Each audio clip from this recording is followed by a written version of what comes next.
Many years ago, I began to feel that the picture of history that we're taught in school and that is beamed at us through the media might not be right. I'm not saying that the alternative view that I've presented is right, but I think it's healthy to try to present an alternative because we have a completely monolithic grip on history by the academic establishment. And I think it's a pity because it belongs to all of us. There's no encouragement for open-minded inquiry into extraordinary possibilities. And the extraordinary possibility that I've spent a lot of the last 15 years researching is, could there have been a major forgotten episode in human history? And the map here is the map of the world as it is today, with all the recognizable contours. But if we go back to the last ice age, and particularly to the last glacial maximum, which was just 21,000 years ago, when ice sheets as much as 2 miles thick were sitting on top of northern Europe and North America and South America, all over the world, in fact, we find that the planet looks subtly different. For example, there's no Red Sea. Sea level was 400 feet lower then, and that's why there's no Red Sea. There's also no Arabian Gulf. The coastline of India incorporates the island of Sri Lanka, and the whole Southeast Asian peninsula is vastly extended, with New Guinea joined to the north of Australia here. Likewise with the American coasts. Altogether, more than 10 million square miles of land was swallowed by rising sea levels at the end of the last ice age, when all that ice, all that water that was pulled up on the continental landmass in the form of ice masses went back into the ocean. We had a 400-foot rise in sea level. Very sensitive control. It unfolded over a period of about 10,000 years. However, within that 10,000-year period, there were a series of episodes of very dramatic, radical flooding, when sometimes you had as much as a 30-foot rise of sea level within a period of a couple of weeks. If you consider what a 30-foot rise in sea level in 2 weeks would do to our civilization today, wiping out every coastal city, and you ask yourself, would we be able to deal with that? I'm not sure, actually. I'm not sure our civilization would survive that. The reason that there were such cataclysmic episodes of melting is illustrated here, that these huge ice masses on the continents, as the ice began to melt, it first formed into glacial lakes on top of the ice caps. Sometimes you could get 4,000 or 5,000 years of meltwater stored in one of those lakes. Finally, it would burst its boundaries and just flush out into the ocean, of course, tearing across the intervening land and causing devastation, the traces of which are still to be seen today. And this process of episodic massive sea level rises was also accompanied by an enormous amount of volcanic and seismic activity. Not surprising, really, when you consider that the weight of that ice was being lifted off the continental land masses. And I'm personally pretty sure that the global tradition of a great flood has its origins in our memory of the events that took place at the end of the last ice age. It's the only time when really there has been truly global flooding. And of course, everybody's familiar with the story of Plato. Plato is the earliest surviving specific reference to the lost continent of Atlantis. And Plato, by the way, claimed to have got the story from Solon, who in turn had got it from Egyptian priests, reading from hieroglyphs carved into the walls of their temples, recording a history going back to 9,000 years before the time of Solon. That's 9,600 BC, or 11.5 12,000 years ago. And that is a period which is absolutely at the peak of the meltdown of the Ice Age. So if Plato just made this up, as everybody says, then it's amazing that he chose a date that coincides exactly with the meltdown of the Ice Age.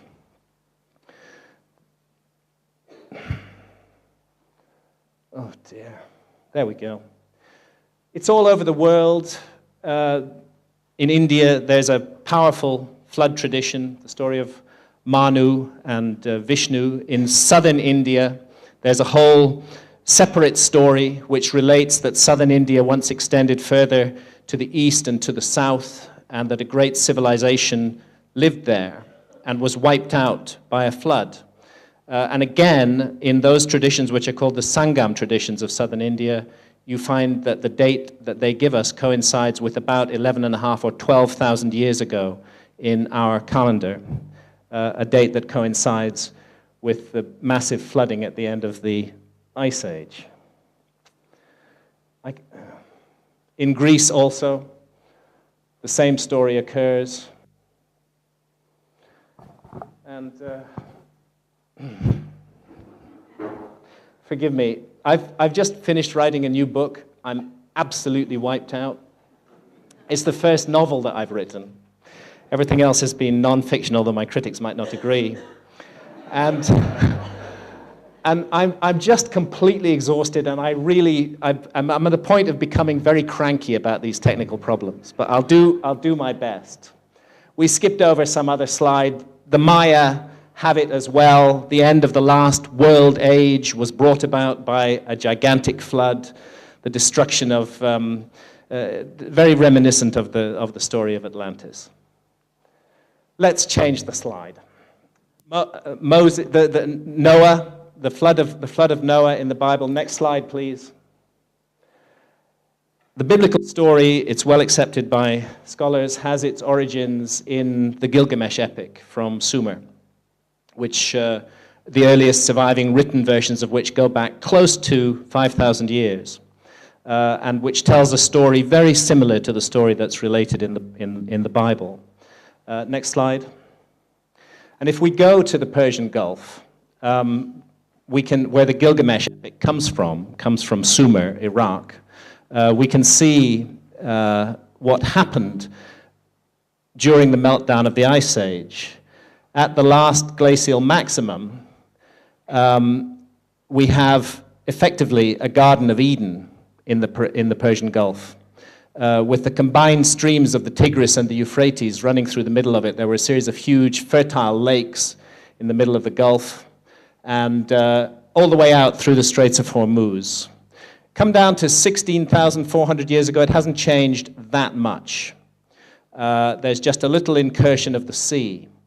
And the radical change, in fact, occurs about 13,000 years ago when almost the whole Gulf is flooded. And this is how it looks 10,600 years ago. Just little bits of it are not flooded. So it's easy to understand how that Gilgamesh epic got written as a memory of these catastrophic events. Next slide, please.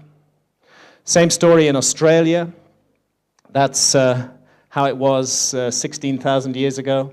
That's how it is today. Enormous amounts of land flooded there. Next slide. And we have Aboriginal accounts of a great flood serpent eating up the land. And my suggestion is that all of these are memories preserved in folklore, passed down from generation to generation, of this extraordinary event that shook the world at the end of the last Ice Age. Next slide. Now,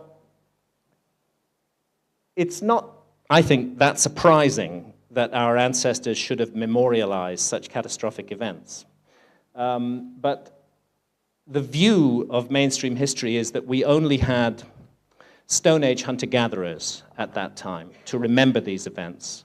And therefore it's odd and curious that in ancient maps appears to be memorialized a higher level of knowledge than we would attribute to hunter-gatherers, much higher, a level of knowledge that accords with our notions of civilization. Next slide, please.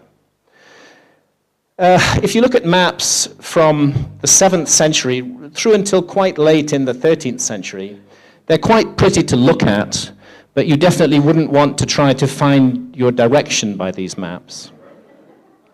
They're really hopeless from that point of view.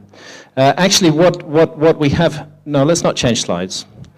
What we have here, they're called TO maps because the shape is a bit like a T and an O. Actually, this is west here. This is the Spanish, the Iberian Peninsula. Here's North Africa. This is the Mediterranean Sea. Jerusalem is in the center of the world on the top of the map, top end of the map there. And the River Nile and Africa is depicted on these maps as well. Pretty but useless. Next slide. Yet, curiously, preserved in monasteries and other places were maps that were much more accurate, that are much older, and which began to be copied and recopied roughly from the end of the 13th century onwards. And the source of one group of those maps was the great geographer Ptolemy, who worked at the Library of Alexandria. His coordinates were kept and could be rebuilt again into maps, and this was what happened from 1295 AD onwards. And the Ptolemaic maps, they're not great, but they contain a surprising amount of knowledge. Next slide.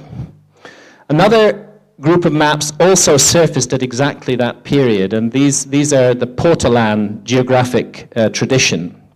And the suggestion is that they go back to a predecessor of Ptolemy, Marinus of Tyre, that some of them were rescued from the Library of Alexandria when it was burnt, taken to Constantinople, and that the Crusaders, when they sacked Constantinople, recovered some of these maps and used them to redraw new maps. And this is why the level of knowledge of cartography, particularly latitude and longitude, in the Portolan maps is really quite stunningly good. Next slide.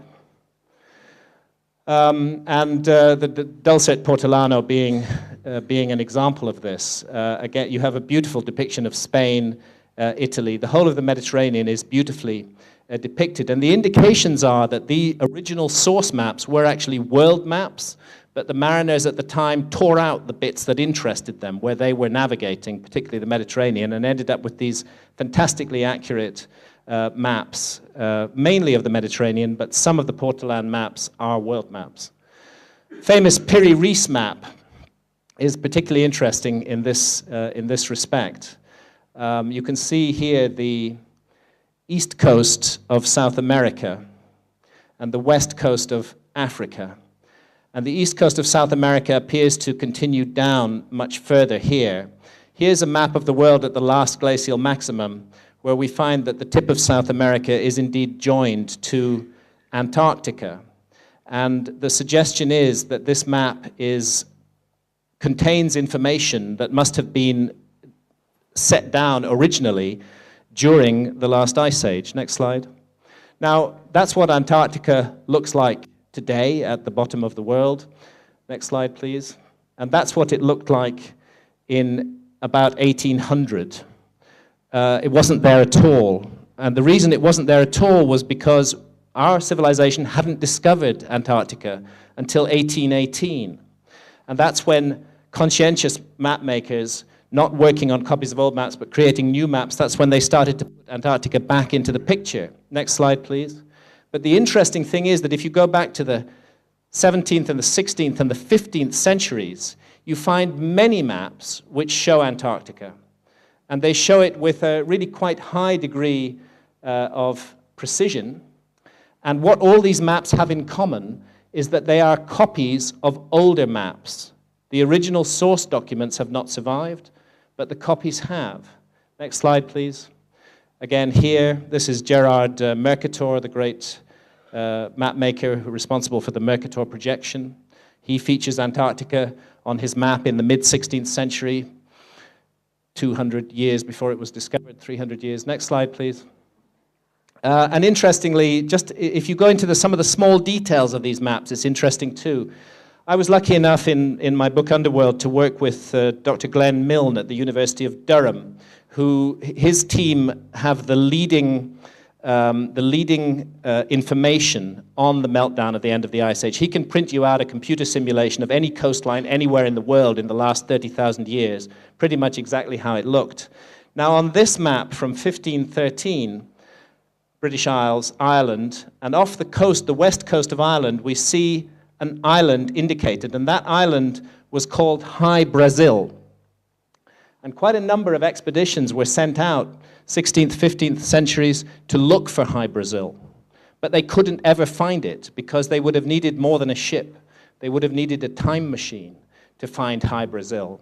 Because the inundation studies show that an island of exactly the right size, in exactly the right place, did exist until about 12,500 years ago, when the rising sea levels swallowed it. So it's a series of amazing coincidences like this that begin to convince me that, next slide please, that we're not actually dealing with coincidence. For example, from the Ptolemaic tradition, look at this fantastic extension of Southeast Asia here. Next slide. And compare it with how Southeast Asia looks today and how it looked at the last glacial maximum. And I'm suggesting that this map rests on information that was recorded by an unknown civilization, perhaps as much as 21,000 years ago. Next slide. We find these maps all over the world. Here's the Korean peninsula as it looked 12,500 years ago, much narrower, shorter, and a curious little inlet at the top of it. And this map from China shows almost exactly the same contours, including that inlet. But those contours did not exist in 1307. You have to go back 12,400 years to find the conditions that would give us that appearance. Next slide. There's two curious little islands which crop up on a number of maps, which are very mysterious, and they're called Satanaze and Antillia. And they are typically demonstrated as lying off the west coast of Europe. There's Spain for you. There's these islands, Satanaze and Antillia. Now remember, this is before we'd discovered the Americas, and nobody's quite sure what's over here.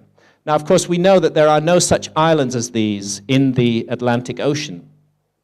But what you have to remember is that people of those times believed that on the other side of the Atlantic Ocean lay China. That was the belief that they had, that China lay there. And that belief, for a long time, overrode common sense. I mean, Columbus himself was absolutely convinced that he'd arrived off the coast of the Indies when he discovered America. It took him some time to come to terms with the fact that he'd found somewhere else. So this notion that China lay across the Atlantic Ocean at a certain distance was very deeply ingrained. Next slide, please. Professor Robert Fuson of the University of Florida has made an absolutely compelling case that these mysterious islands, Satanaze and Antillia, are in fact representations of Japan and Taiwan. But put in the Atlantic Ocean because the ignorant mariners of that time felt that's where they should be. Now, what Fuson didn't consider is when they represent Japan and Taiwan. Next slide, please. If we take the case of Taiwan, here it is today, separated from the mainland. But if you go back to 14,500 years ago, Taiwan is joined to the mainland, as indeed the government of China would like it to be today. And you see the process of separation beginning about 13,500 years ago. And by 12,400 years ago, it looks like this with a large island over here. Next slide, please. Now, there's Antillia on the Pisagano chart. There's Taiwan 12,500 years ago, and there's an overlay of the two. And I think particularly interesting is this large island shown here and here on the Pisagano chart.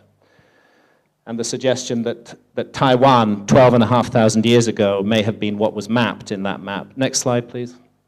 Likewise with Japan. There's Japan as we see it today. Hokkaido, Honshu, Shikoku, and Kyushu, the four main islands. When we go back to the last ice age, 12,500 years ago, Hokkaido was a separate island, but Honshu, Shikoku, and Kyushu were all joined together into one landmass. And if you look at this inlet here on this chart from 1424 and compare it with that inlet there, likewise this inlet here with that one, I think it's a pretty good argument that this is a map of Japan during the last ice age. Next slide, please. Just a reminder of the situation at the end of the last glacial maximum. The whole east coast of China is greatly extended. Japan is joined into one landmass, and so on and so forth.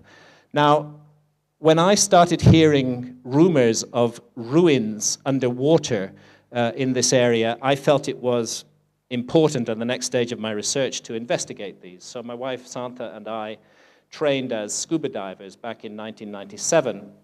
And we had the privilege to spend the next 5 years almost totally underwater. we did a huge amount of diving all over the world. And we did a lot of diving in this part of the world. Next slide, please. Again, just a reminder of the situation with Taiwan. And we heard of underwater ruins that local divers were reporting here between Taiwan and China. Next slide, please. And what they had found was a gigantic wall underwater. Next slide. A wall with battlements in it and a sort of patio in front of it. Next slide. Again. Next slide, please. If you go up closer, you can see that this wall isn't some natural feature. It is made of individual blocks of stone that have been built up into a wall. Next slide. And carefully fitted together. Whatever this is, it's a man-made feature, and it certainly couldn't have been built underwater, which means it must have been built when this land was above water, and that's more than 12,000 years ago. Next slide. A bit further north from Taiwan and east, we come to Yonaguni, which is the most southwestern of all the Japanese islands. Santha and I have done hundreds of dives here along this bit of coast, and I'm just going to take you for a swim underwater along this bit of coastline. Next slide, please. Starting at the west side, you have this curious parallel wall with a track winding up between them. Next slide. Just another view of it there. A clear track and two parallel walls. Nature doesn't do that, but human beings do. Next slide, please. Here's a tunnel. I'm just going to swim through it. Next slide. It's quite a narrow tunnel between these huge blocks. Next slide, please. And when you get inside the tunnel, you can see that we're dealing with megaliths, which are piled on top of each other, creating a perspective as you go through. Next slide, please. Where what you see as you come out of the tunnel straight ahead of you are these two huge megalithic blocks side by side. Next slide, please.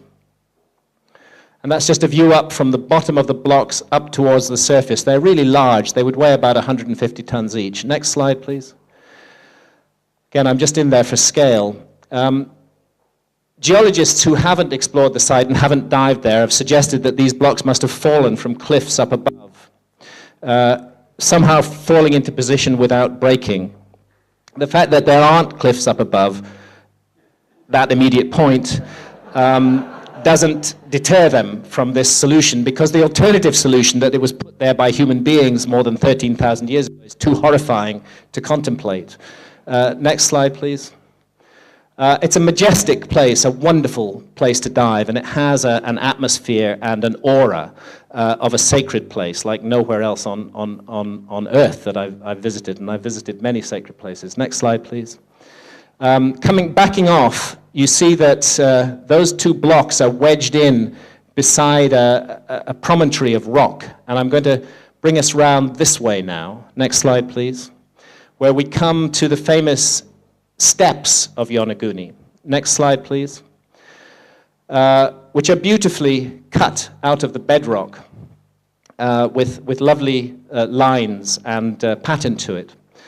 Now, the view of geologists working with archaeologists to preserve the accepted view of history is that this, of course, is a totally natural phenomenon.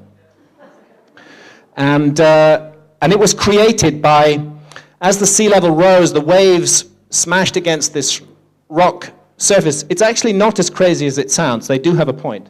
It smashed against this rock surface, and there were layers of rock, some of which were soft and some of which were hard, and the sea removed the soft layers and left the hard layers, which just happened to look like steps. We'll examine that hypothesis. Next slide, please. Again, just a view of that place and of the main steps that we see. Next slide. And comparison with some rock-hewn stepped structures that nobody would argue are natural. These are both from Cusco in Peru, down here. They're cut out of natural rock, and everybody accepts that they're man-made. But similar structures cut out of natural rock underwater, it's much harder to accept that because it involves changing our paradigm of history. Next slide, please. So here's a view from the other end of those steps. And the notion is that all of this was cut out by the sea. If it had been, then it would have been dumped down underneath, because we can drop down almost another 80 feet below there, and we should find all that rock rubble down below. Next slide, please. But in fact, we don't. We find a clear pathway running underneath, and all the rock rubble cleared to one side. Next slide, please. As you can see here, you can swim along this path. You're at about 110 feet underwater here. And all the rubble has been nicely laid to the side. To my mind, that is human handiwork, not the work of nature. Next slide, please. And again, it's just illustrated in this diagram. Next slide. Right at the top of the structure, we're only 15 or 20 feet from the surface here, is this curious place that we call the pool. Next slide. Where in a very small area, we have a curve and a right angle, and drainage holes. Next slide, please. And again, next slide. A little further to the east, perched on top of a large slab of natural rock, is a megalith. Next slide, please. And that megalith rests on top of a carved shelf. Next slide. This is just to orient you on weathered faces. This is, of course, an Olmec head from Mexico. And this is a huge head that is found underwater at Yonaguni. Next slide, please.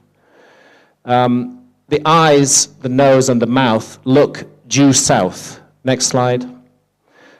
I'm in there for scale. There's the eyes, the nose, the mouth, and a kind of platform. In fact, the Japanese divers call it the stone stage that's in front of it. Next slide, please. You can get up into the eyes. There's actually pupils in the eye that you can grab hold of. Next slide, please. And there's something very awesome about this when you see it, particularly on an overcast day underwater. It's really quite scary.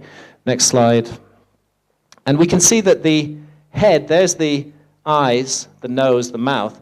The whole head here is actually clearly demarcated. It doesn't just run on into the bedrock as it might if it were natural. There's a clear passageway cut behind it, and also the traces, just the traces of a headdress up here. Very curious. Next slide, please. And as we pull back from the view, again, next slide, please, we find that it's set in a kind of ceremonial landscape. And again, with straight pathways, and again, there are drainage channels down the side here. Next slide, please. There are many megalithic monuments in Japan, some of which we have absolutely no knowledge where they come from or what they're about. There are some from the imperial period, which are megaliths, and which are historically recorded, but some like this, near Asuka in central Japan, it's called Masadano Iwafune, the upside-down boat stone. Nobody knows who put it there or how long it's been there. It could have been there for thousands and thousands of years. And I suggest that it probably was there for thousands of years, that it's the remnants of a very ancient megalithic culture which also made its mark on lands that were later flooded by the sea. Next slide, please. And if we look at how that particular megalith was cut, we can see that the builders made these sort of H-shaped incisions in it, and had they finished their work, they would have polished it into a smooth surface, removing these prouder areas. And next slide, please. Interestingly enough, exactly the same technique of cutting stone is found underwater at Yonaguni, in a place that we know for sure has been underwater for close to 13,000 years. A bit further north now, going up to Okinawa. Next slide, please. And just to the west of Okinawa, we have this amazing stone circle underwater at a depth of 110 feet. The stone circle is not built, it's hewn out of solid bedrock. And I did take a very skeptical German geologist there who actually did know how to dive, and he and I went diving there.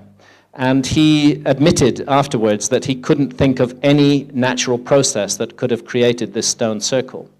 He wasn't prepared to go on the record and say that human beings did it, but he did go on the record and say there's no natural process that could do this. Next slide, please. So again, just for perspective, there's the central stone in the circle with the surrounding megaliths on the outside. Next slide. I like the way the inner curve of this outer megalith matches the outer curve of the inner one all the way around. It's a kind of spiral. Next slide, please. And again, next slide. I'm just trying to give a sense of the scale and the nature of the site here. Next slide. I think we're going to go to India now. And remember that the island of Sri Lanka was joined to the mainland of India. Next slide, please. My wife Santha speaks Tamil as her first language, and this helped us to get to know the fishermen down there and get their trust. And they talked to us. The first time we went there together was in 1992. We built up a relationship with the local fishermen, and they started talking to us about ruins underwater. And what they said was very compelling. They talked about, they regarded the ruins as a tremendous nuisance, because they were constantly catching their nets on them, and people would have to dive down and free the nets, and people were killed doing this, and they wanted something done about it. And we said, have you told anybody about these ruins? And they said, we tell everybody, but nobody believes us. And indeed, this was the case. It was the view of the archaeological establishment in India that, of course, there couldn't be underwater ruins there. But eventually, 10 years later, in 2002, we managed to put together an expedition jointly with the Scientific Exploration Society. We got the Indian government to give us the permission, send along some archaeologists with us. Next slide, please. And we went diving. As you can see, it was a very high-tech diving expedition. And we went out where the fishermen took us. The ruins start right close to shore, where the water is only 4 or 5 meters deep, and they go all the way out for 5 or 6 kilometers, where the water reaches 30 meters, more than 100 feet in depth, close to 100 feet. Next slide, please. And immediately we found ourselves on top of obvious man-made ruins. Next slide. That's the top of a wall buried in sand. Next slide. Another wall with a standout feature on the top. Yes, please. Next slide. I've got my diving knife in the gap between 2 of the blocks there. Next slide, please. And there's no dispute at all that it's man-made, nor was there any dispute from the archaeologists who were with us at the time. Next slide, please. And again, next slide. Kind of curved wall here. However, there was a political problem. We were a foreign group, and we had made a major discovery in Indian waters. The result of this from 2002 until the Boxing Day tsunami was that no information was released on this subject by the Indian government, and no further research was allowed on the site. It was embarrassing. It needed to be found by Indian officials, not by foreigners. When the Boxing Day tsunami occurred, the whole bay in front of Mahabalipuram was emptied out for about half an hour. Everybody saw the ruins. Now they admit they're there.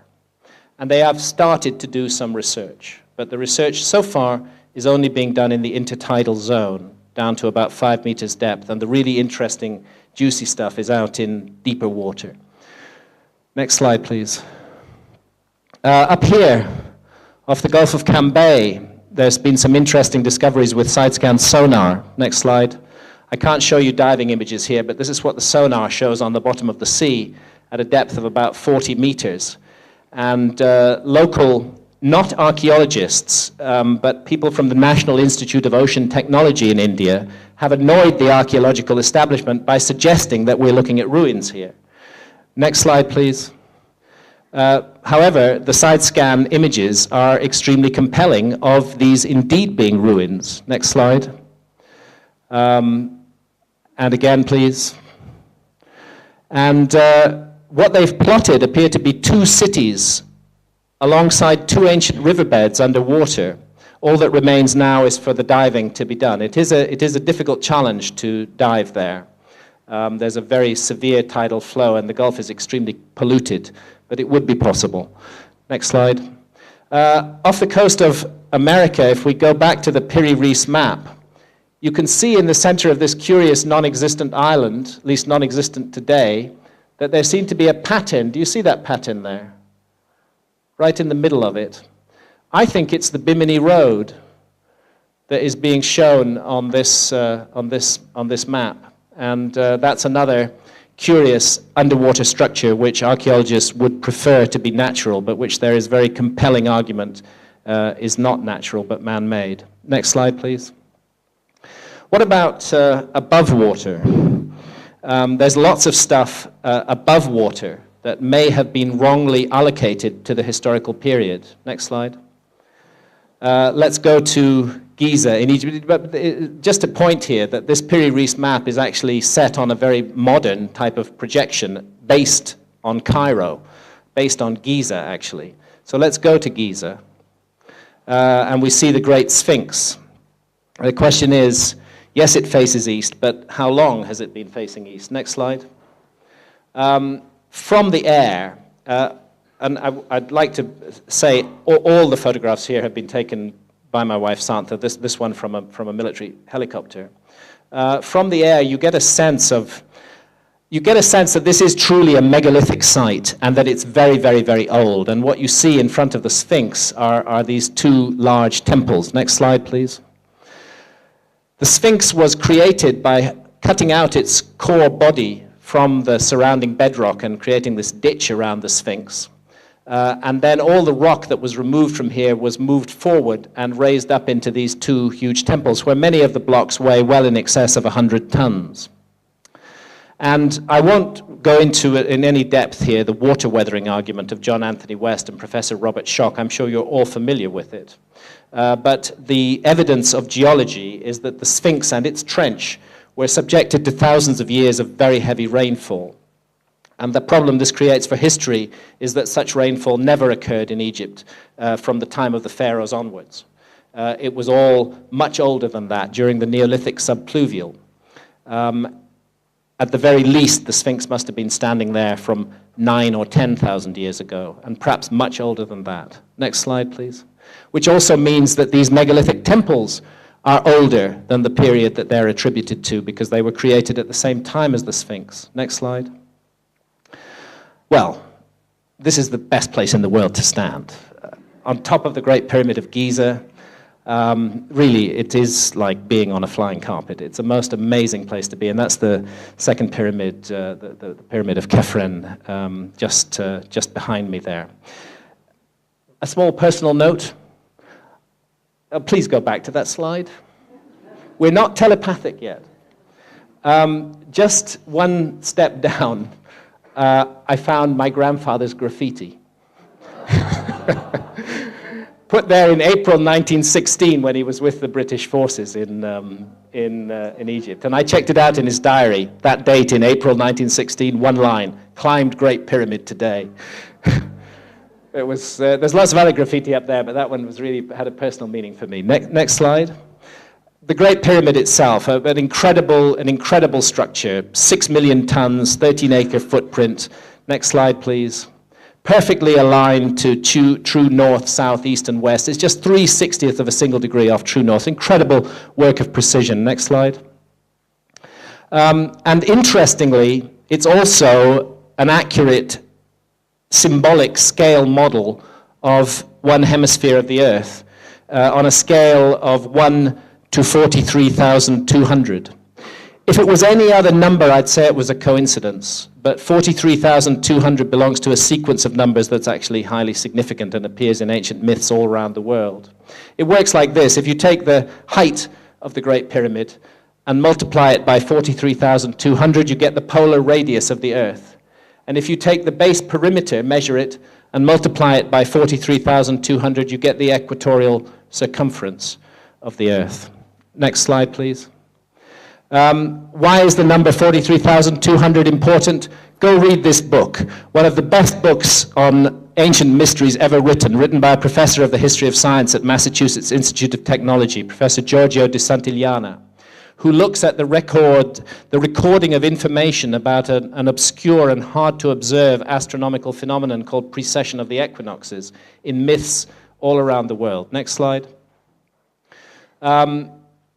It unfolds, it's a wobble on the axis of the Earth, which changes the stellar positions at certain times of year, and it unfolds at the rate of 1 degree every 72 years. 2,160 years will give you one full house of the zodiac. Multiples of that lead you up to 43,200. Next slide. That's just repeating the same information. We're running short of time. Next slide. Never mind that one. Next slide. It's important to be clear that what the precession does is it doesn't change the rising point of the sun on the equinox. It changes the background stars that rise behind the sun on that particular day of the year. So the Sphinx always looks due east on the spring equinox, but the constellation in which the sun is housed changes very slowly because of precession. Next slide. It runs in the opposite direction to the annual path of the sun through the zodiac, and each precessional age of 2,160 years, it goes backwards: Leo, Cancer, Gemini, Taurus, Aries, etc. Next slide, please. This is a computer simulation, an accurate one, of the skies over Giza 12,500 years ago, and this draws on the work of my colleague and co-author, Robert Bauval, whose Orion correlation is of course world famous. And what he's pointing out is that there's this curious moment as the sun strikes the horizon due east, directly in line with the gaze of the Sphinx. We have the constellation of Leo in the sky above the Sphinx, and the constellation of Orion with the 3 stars of Orion's belt in the same pattern as the pyramids, crossing the meridian due south, and the Milky Way seems reflected by the Nile. It's as though the whole sky has been brought down to earth and made into a diagram. Next slide, please. 72 is the heartbeat of the precessional cycle. There's that 4320 or 43,200 or multiples. Next slide, please. Again, not time to go into it. Next slide, please. The point I want to make is that 72 is the important number, and 72 degrees east of Giza, we have Angkor. Next slide. Like Giza, Angkor is a very geometrical site. This is Angkor Wat, and you can see this east-west line running through the temple, just disappearing off into the distance. Next slide. And like Giza, and like the great Sphinx of Giza, the Temple of Angkor is an equinoctial marker. It's to tell you when the equinox comes. And this is what happens if you stand on that causeway at dawn on the spring equinox. You see the sun rising slowly up the side of the tower. Next slide, please. Until it comes to rest exactly on the top of the central tower, lighting the whole place up like a fairy tale kingdom. Who could doubt that this is what that temple was intended to do? This was the purpose of it, to draw our attention to that incredible cosmic moment when sky and ground are unified. Next slide, please. There's 72 major temples at Angkor, and Angkor is 72 degrees of longitude exactly due east of Giza. Next slide, please. There are many devices in reliefs and in statues which show a symbolism for the precession of the equinoxes, the churning of the Milky Ocean, it's called in Indian tradition, from which is produced the elixir of immortality, curiously the same concern at Giza. Next slide, please. Just examples of this churning of the Milky Ocean. This is the serpent Vasuki. Next slide, please. Wrapped around Mount Mandara, gods on one side, demons on another. They're churning him around Mount Mandara and producing the elixir of immortality, and that's Vishnu in the middle. Next slide, please. And curiously, there's a star diagram at Angkor, a serpent diagram. The constellation of Draco appears to be mapped on the ground by the major temples in the Angkor complex. Next slide, please. And it only works perfectly on the spring equinox in 10,500 BC. If you go to the period when we know the temples were built, which was about 1100 to 1200 AD, the constellation is either upside down or below the horizon. It doesn't fit the pattern on the ground. So, but I'm not disputing the archaeological date for Angkor as 11 to 1200 AD. So what's going on here? Were they working on ancient records, or is it possible that there's an earlier layer of archaeology at Angkor? All the evidence suggests that this is indeed the case. Next slide, please. So it seems to be a kind of three-dimensional representation of the constellations at the cardinal point, like a sort of computer game, with Leo rising in the east, mirrored by the Sphinx on the ground. Aquarius setting in the west. Interesting that. What's that mirrored by? Orion crossing the meridian in the south at its lowest point. Orion goes up and down like the end of a seesaw in the pattern of the pyramids. Two of the shafts in the Great Pyramid point to stars in the northern sky that are mapped on the ground by temples at Angkor. Seems to be a pattern emerging here. Next slide, please.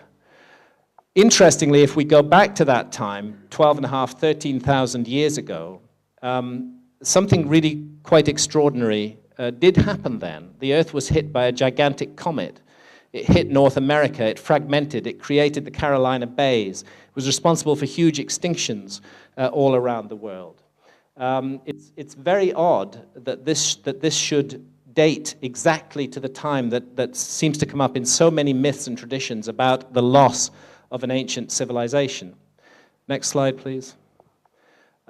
So could it be even further? Could a deliberate connection be being made through this universal language of astronomy and long-lasting, enduring megalithic architecture, speaking from that time to this time?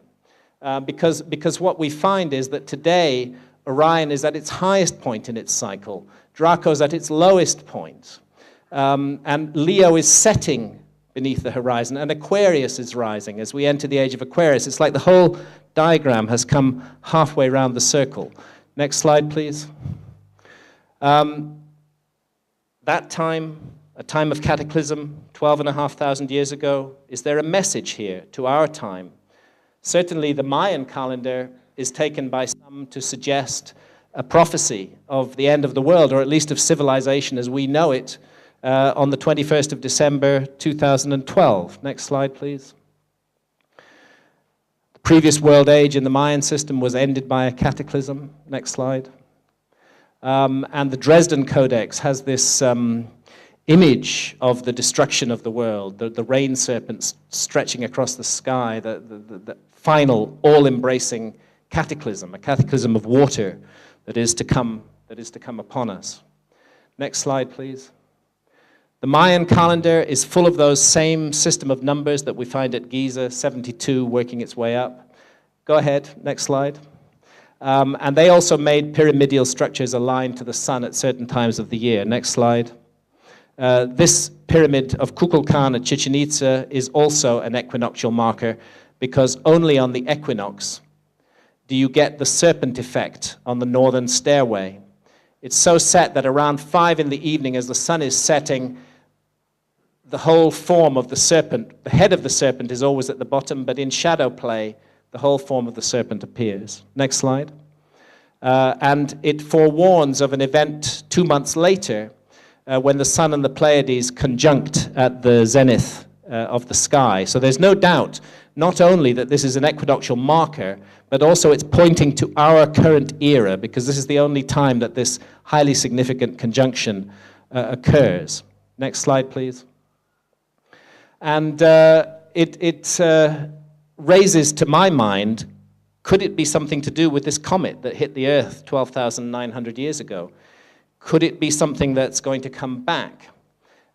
Is it possible that these monuments were encoding a warning that half a precessional cycle onwards from the last comet impact that we might be about to face another? Next slide, please. Long period comets have very long, very narrow elliptical orbits. Perhaps we're dealing with a long period comet with an orbit of 12,500 years. Next slide. And we know what comets did to, what Shoemaker-Levy did when it broke into different fragments and hit Jupiter. Thank goodness for Jupiter. We should all be grateful for Jupiter, because none of us would be here if Jupiter wasn't there, sweeping up all those malicious comets flying in from the Oort cloud. But it doesn't sweep them all up, not all of them. Some of them get through to the inner solar system. Next slide, please. That would be one suggestion. If I try to take the Mayan calendar seriously as a prediction of apocalypse, could they were star watchers, could they be predicting the return of a fragmented comet? Some of the fragments hit us 12,500 years ago, the rest are due pretty soon. I hope not. I hope that the other view is right, because the other view is that the Mayan calendar is suggesting a kind of rebirth of humanity, that we're going to emerge from this mess that we've got ourselves into and come through to something better. Next slide, please. And this notion, again, derives from precession, and we see the sun moving steadily towards the center of our galaxy on the winter solstice. And it's the cosmic rebirth of the sun from the womb of the galaxy that may be indicated by this end date of 2012. Next slide. And again, please. Yeah, just go back again. I just wanted to mention John Major Jenkins, whose image I showed earlier, and his point that what the Maya really believed is that the years around 212 would be attended by great changes, and in accordance with their world age creation mythology, the transformation of human beings into something completely new. Next slide, please. And the same idea occurs in ancient Egypt as well, in the Hermetic texts. Now, these were texts that were written in Greek and Latin at the end of the ancient Egyptian period. It was as though they were seeking to transfer ancient Egyptian ideas into the more modern idiom. And I'm just going to finish with a reading of a prophecy. We call it the Lament, that is contained in the Asclepius, one of these Hermetic texts. And it's a dialogue between the god Thoth, Hermes, and Asclepius, his pupil. So Thoth, Hermes, is saying to Asclepius this: "Do you know, Asclepius, that Egypt is an image of heaven? Or to speak more exactly, in Egypt all the operations of the powers which rule and work in heaven are present in the earth below. In fact, it should be said that the whole cosmos dwells in this our land as in a sanctuary." I would suggest here that by the way, I'm finishing after this, so I won't keep you much longer. I would suggest here that when they speak of Egypt, they're speaking of the whole world, not simply of Egypt. And yet, since it is fitting that wise men should have knowledge of all events before they come to pass, you must not be left in ignorance of what I will now tell you. There will come a time when it will have been in vain that Egyptians have honored the Godhead with heartfelt piety and service, and all our holy worship will be fruitless and ineffectual. The gods will return from earth to heaven. Egypt will be forsaken, and the land which was once the home of religion will be left desolate, bereft of the presence of its deities. O Egypt, Egypt, of thy religion nothing will remain but an empty tale, which thine own children in time to come will not believe. Nothing will be left but graven words, and only the stones will tell of thy piety. And in that day men will be weary of life, and they will cease to think the universe worthy of reverent wonder and worship. That reminds me of the day we live in now, our time. They will no longer love this world around us, this incomparable work of God, this glorious structure which he has built, this sum of good made up of many diverse forms, this instrument whereby the will of God operates in that which he has made, ungrudgingly favoring man's welfare. This combination and accumulation of all the manifold things that call forth the veneration, praise, and love of the beholder. Darkness will be preferred to light, and death will be thought more profitable than life. No one will raise his eyes to heaven. The pious will be deemed insane, the impious wise, the madman will be thought a brave man, and the wicked will be esteemed as good. Sounds very like the 21st century to me. As for the soul and the belief that it is immortal by nature, or may hope to attain to immortality as I have taught you, all this they will mock and even persuade themselves that it is false. No word of reverence or piety, no utterance worthy of heaven will be heard or believed. And so the gods will depart from mankind, a grievous thing, and only evil angels will remain, who will mingle with men and drive the poor wretches into all manner of reckless crime, into wars and robberies and frauds, and all things hostile to the nature of the soul. Then will the earth tremble, and the sea bear no ships. Heaven will not support the stars in their orbits. All voices of the gods will be forced into silence. The fruits of the earth will rot. The soil will turn barren, and the very air will sicken with sullen stagnation. All things will be disordered and awry. All good will disappear. But when this has befallen, Asclepius, then God, the creator of all things, will look on that which has come to pass, and will stop the disorder by the counterforce of his will, which is the good. He will call back to the right path those who have gone astray. He will cleanse the world of evil, washing it away with floods, burning it out with the fiercest fire, and expelling it with war and pestilence. And thus he will bring back his world to its former aspect, so that the cosmos will once more be deemed worthy of worship and wondering reverence. And God, the maker and maintainer of the mighty fabric, will be adored by the men of that day with continuous songs of praise and blessing. Such is the new birth of the cosmos. It is a making again of all things good, a holy and awe-inspiring restoration of all nature, and it is wrought inside the process of time by the eternal will of the Creator. Thank you, ladies and gentlemen.